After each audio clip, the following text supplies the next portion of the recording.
Brandon Keith really is many things: a father, a child abuser, and may Allah forgive me, gay. But most of all, Brandon is currently known for being a target of recent public scrutiny for taking advantage of a so-called legal loophole in the US state of Pennsylvania. In 2016, our reprehensible friend was convicted for CSA that he had committed in 2013, as well as possession of CSAM.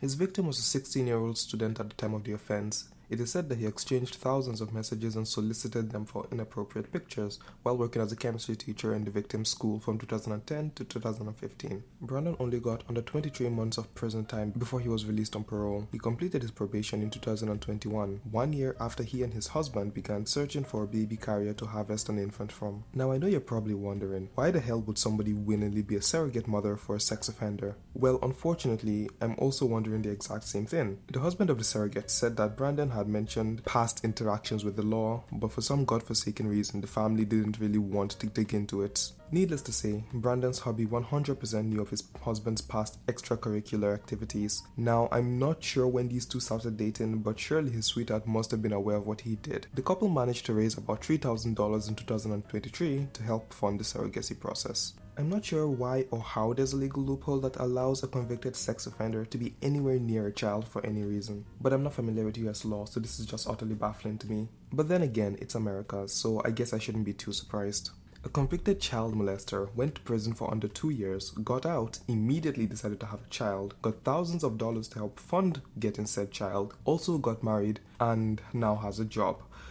I don't know what I'm doing wrong with my life, but clearly some people are on the right track. On a more serious, but just as the person notes, the couple recently celebrated the kid's birthday, which drew a lot of social media attention, but unfortunately due to the nature of social media, people are overlooking the main issue of the situation and focusing on a much less important aspect. Sure, we could focus on why in God's name the legal system is so lax on sex offenders to the point that a sex offender can get a child, pretty much giving them a victim wrapped in a nice bow. But the real problem here is that a gay couple is able to adopt a baby. And since everybody knows gays are inherently evil and defy the Lord's will by nature of their attraction, surely that should be the more important issue here. Why are gay people allowed to have babies? This is a travesty. But the real question is, where is Brandon now? Well, he's currently working as a group leader for a product testing company called Eurofins Biopharma. I don't know what exactly they do, but it sounds to me like they do product testing. Child molestation aside, he has a pretty strong resume,